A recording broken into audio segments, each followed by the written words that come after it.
Shalom, selamat pagi Bapak Ibu Saudara yang dikasihi Tuhan. Salam jumpa kembali di dalam Renungan Harian edisi Minggu 8 September 2024. Saat ini kita akan membaca firman Tuhan. Namun sebelumnya kita membaca firman Tuhan, kita memohon kekuatan dan kemampuan di dalam doa. Mari kita berdoa. Bapa kami yang di surga, pada pagi hari ini kami berterima kasih kepadamu karena telah memberkati kami sehingga kami boleh ada sebagaimana ada-adanya hari ini. Bapa, pada kesempatan kali ini kami hendak mendengarkan beberapa firman-Mu.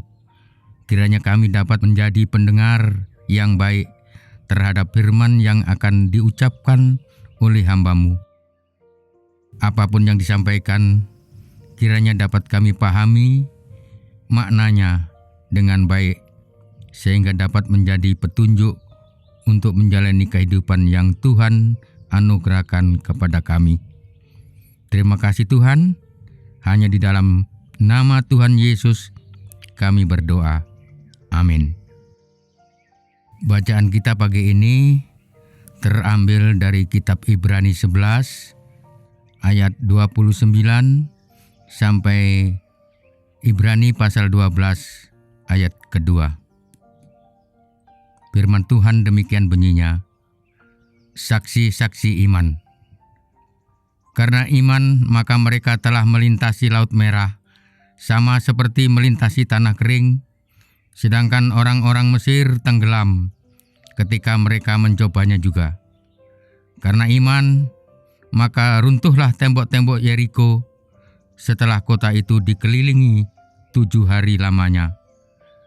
Karena iman, maka Rahab perempuan sundal itu tidak turut binasa bersama-sama dengan orang-orang durhaka, karena ia telah menyambut pengintai-pengintai itu dengan baik.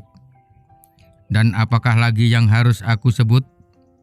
Sebab aku akan kekurangan waktu apabila aku hendak menceritakan tentang Gideon, Barak, Samson, Yeftah, Daud, dan Samuel, dan para nabi, yang karena iman telah menaklukkan kerajaan-kerajaan, mengamalkan kebenaran, memperoleh apa yang dijanjikan, menutup mulut singa-singa, memadamkan api yang dahsyat.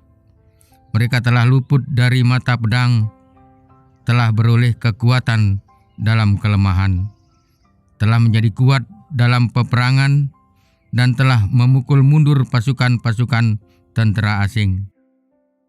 Ibu-ibu telah menerima kembali orang-orangnya yang telah mati, sebab dibangkitkan, tetapi orang-orang lain membiarkan dirinya disiksa dan tidak mau menerima pembebasan, supaya mereka beroleh kebangkitan yang lebih baik.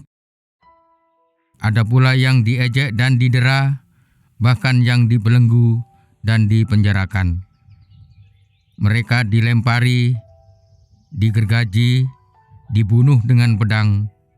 Mereka mengembara dengan berpakaian kulit domba dan kulit kambing, sambil menderita kekurangan, kesesakan, dan siksaan. Dunia ini tidak layak bagi mereka. Mereka pengembara di padang gurun dan di pegunungan dalam gua-gua dan celah-celah gunung. Dan mereka semua tidak memperoleh apa yang dijanjikan itu, sekalipun iman mereka telah memberikan kepada mereka suatu kesaksian yang baik. Sebab Allah telah menyediakan sesuatu yang lebih baik bagi kita. Tanpa kita mereka tidak dapat sampai kepada kesempurnaan. Nasihat supaya bertekun dalam iman. Karena kita mempunyai banyak saksi, bagaikan awan yang mengelilingi kita. Marilah kita menanggalkan semua beban dan dosa yang begitu merintangi kita, dan berlomba dengan tekun dalam perlombaan yang diwajibkan bagi kita. Marilah kita melakukannya dengan mata yang tertuju kepada Yesus, yang memimpin kita dalam iman dan yang membawa iman kita itu kepada kesempurnaan, yang dengan mengabaikan kehinaan tekun memikul salib, ganti sukacita yang disediakan bagi Dia yang sekarang duduk di sebelah kanan takhta Allah. Demikian firman Tuhan. Saudara-saudara yang kekasih di dalam Tuhan, renungan kita hari ini bertemakan karena iman, yang dalam bahasa Torajana Belanna Kapotanganan. Bacaan ini membicarakan iman para leluhur kepada Allah. Karena iman, demikian kata penulis Ibrani, semua orang yang telah disebutkan namanya itu mampu bertahan dalam kehidupan mereka dari semua ancaman hidup.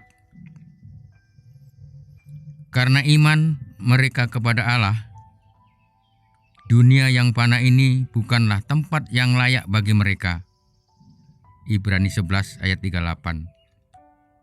Pada bagian tersebut penulis Ibrani sangat memuji iman para pendahulu itu. Semua orang beriman di dalam bacaan disebut sebagai saksi-saksi iman yang bagaikan awan mengelilingi orang percaya. Mereka semua menjadi teladan bagi pembaca surat ini, juga kepada kita, agar kian tekun dalam perlombaan yang tengah kita hadapi. Ketekunan itu mewujud dalam penanggalan semua beban dan dosa. Ibrani 12 ayat yang pertama. Lebih daripada itu, nasihat penulis Ibrani bermuara pada nasihat untuk memusatkan hidup beriman kepada Yesus, Sang Perintis iman, sekaligus yang membawa kita kepada kesempurnaan. Kata tertuju dalam bahasa Yunani adalah aporao, yang berarti mengalihkan pandangan dari sesuatu yang lain kepada satu hal saja. Dalam hal ini Yesus Kristus.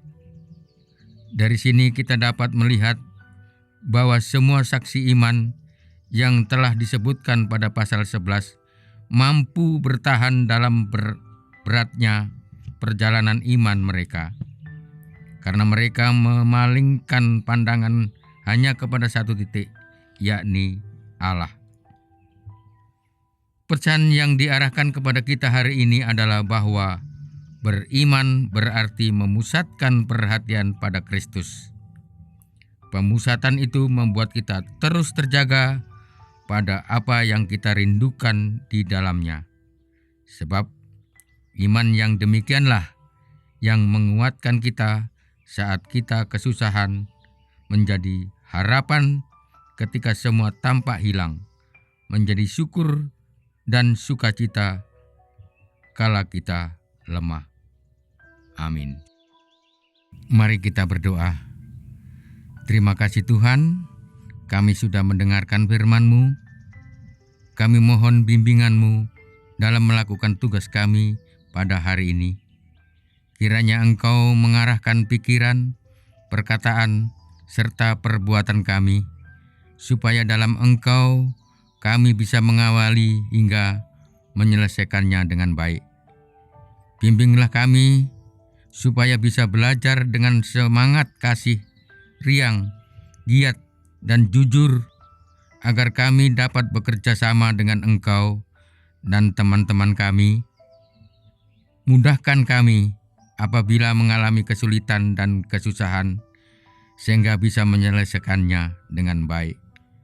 Jauhkan juga kami dari segala kecerobohan maupun kelalaian, serta rasa gampang putus asa dalam menjumpai seluruh kesusahan atau rintangan. Di dalam nama Tuhan Yesus, kami berdoa dan mengucap syukur. Amin. Demikianlah renungan kita hari ini. Selamat beraktivitas. Tuhan Yesus memberkati. Shalom.